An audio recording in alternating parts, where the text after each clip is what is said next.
सगल्यांक तुमकां देव बरो दीस आवडेता।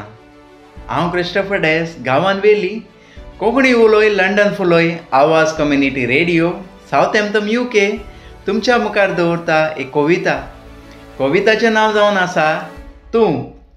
कविता बरोवपी लेट एंथनी कोरोया पियेकर।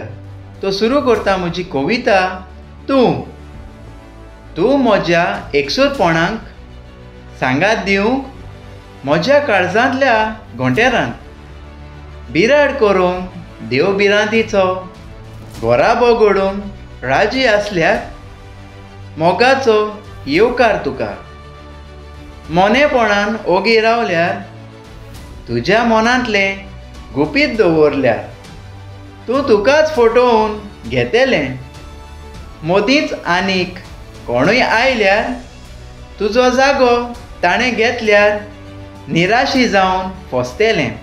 देव बरें करूं। कोंकणी उलोय लंडन फुलोय।